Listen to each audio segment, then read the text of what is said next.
Materi selanjutnya yaitu tentang osmolaritas. Apa itu osmolaritas? Kemarin sudah sekilas saya ceritakan tentang osmosis ya di kimia dasar. Jadi osmolaritas ini adalah ukuran konsentrasi partikel solut atau yang terlarut di dalam suatu larutan. Seberapa banyak sih seperti itu ya. Nah, kemarin kita bahas sedikit tentang peristiwa osmosis, yaitu perpindahan air dari konsentrasi solut yang lebih rendah atau dia konsentrasi airnya yang lebih banyak ya, jadi yang terlarutnya yang sedikit, air lebih banyak itu, atau dari encer, larutan encer ke konsentrasi yang solutnya lebih tinggi atau konsentrasi airnya lebih rendah. Jadi yang pindah di sini siapa? Air pindah ke yang lebih pekat. Fungsinya untuk apa? Untuk menyamakan konsentrasi antara inner membran dan outer membran semi permeable. Jadi perpindahannya air ini harus melewati membran semi permeable, baru bisa kita sebut sebagai osmosis. Nah, berapa banyak yang berpindah itu pasti ada satuannya ya. Nah, satuan yang digunakan untuk mengukur konsentrasi osmotik adalah miliosmol, kita sebut seperti itu. Nilai miliosmolar ini nilai miliosmolar ion yang terpisah pada elektrolit ini nanti diperoleh dengan membagi konsentrasi ion dalam miligram per liter dengan berat atom, atau bisa kita nyatakan dengan seperti ini: miliosmol per liter sama dengan berat substansinya berapa, gram dalam gram per liter, kemudian dibagi dengan mR-nya kali berapa banyak spesi di sana, number of spesi dikali 1000.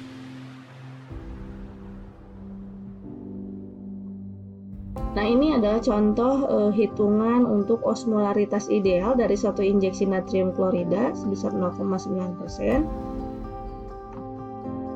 Jadi 0,9% itu diingat ya, 0,9% itu berarti dalam per 100, sedangkan di sini satuan yang diminta adalah liter. Liter itu per 1000. Sehingga kalau misalkan dinyatakan dalam dibuka maksudnya dikonversikan ke satuan gram per liter, maka dia sebesar 9 gram per liter. Seperti itu. 58,5 ini adalah MR dari NaCl atau natrium klorida dikali 2 number of spesinya ya, ada Na plus dan ada Cl minus, berarti dia punya 2 spesi di situ ya, spesi Na plus dan spesi Cl minus. Kemudian dikali 1000 sehingga diperoleh osmolaritasnya sebesar 308 miliosmol per liter. Di sini ada kata ideal kan ya, berarti ada yang tidak idealnya. Jadi memang ada penyimpangan yang terjadi. Cuman kalau misalkan dalam larutan encer itu biasanya sangat kecil. Jadi sedikit catatan di sini, penyimpangan dari kondisi ideal ini biasanya sedikit dalam larutan yang kalau kita bikin dalam larutan fisiologis. Nah, untuk larutan yang lebih encer, larutan encer itu ya dalam konsentrasi milimolar, mikromolar itu kita sebut sebagai larutan yang sangat encer. Tapi kalau misalkan dalam larutan yang pekat, biasanya osmolaritasnya sebenarnya jauh beda dengan nilai ideal, ideal terhadap kapasitas fisiologis. Di dalam konsentrasi kemarin juga kita kenal ya, ada molaritas ini, molaritas dan molalitas sama dalam proses dalam peristiwa osmosis juga dikenal dengan ada osmolaritas dan ada osmolalitas. Pada larutan encer kedua istilah ini bisa digunakan hampir sama karena biasanya perbedaannya sangat kecil. Jadi kadang-kadang dalam larutan yang sangat encer osmolaritas dan osmolalitas itu nilainya sama. Tapi pada kasus yang lain biasanya kalau misalkan yang lebih pekat itu nilainya kadang suka beda. Jadi pada kebanyakan kasus dia lebih mudah dinyatakan cairan tubuh dalam liter bukan dalam kilogram. Diingat ya, kalau molaritas itu terhadap volume, molalitas itu terhadap berat dari pelarutnya. Jadi di sini disebutkan dalam liter, dalam cairan tubuh dalam liter, dan untuk molalitas itu dalam kilogram air. Nah, karena kebanyakannya itu dalam kondisi encer, maka dalam hitungan-hitungan biasanya yang lebih banyak dipakai itu adalah osmolaritas daripada osmolalitas. Seperti itu. Kalau kita buat perbedaannya jadi seperti ini.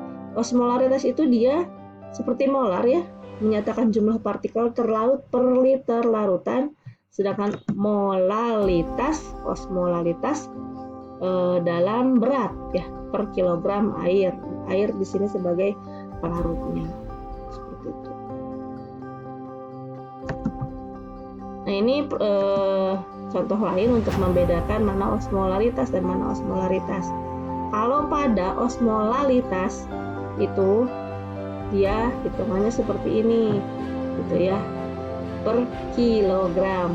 Ingat, kalau molalitas itu adalah berat, jadi 1 osmol per kilogram. Kalau osmolaritas itu 1 osmol per liter, gitu ya. Jadi kalau misalkan pada konsentrasi yang tinggi, biasanya ini nilainya sangat berbeda, tapi kalau dalam konsentrasi rendah hampir sama.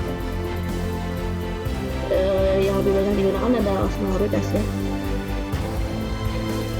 Lebih mudah menyatakan cairan tubuh dalam bentuk liter. Ini ada beberapa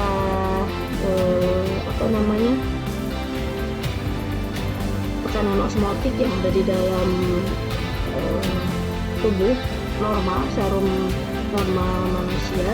Jadi ya harusnya berapa sih? Kalau misalkan ada apa yang berbeda dari ini, berarti akan ada terjadi proses penyeimbangan antara inner dan outer membran.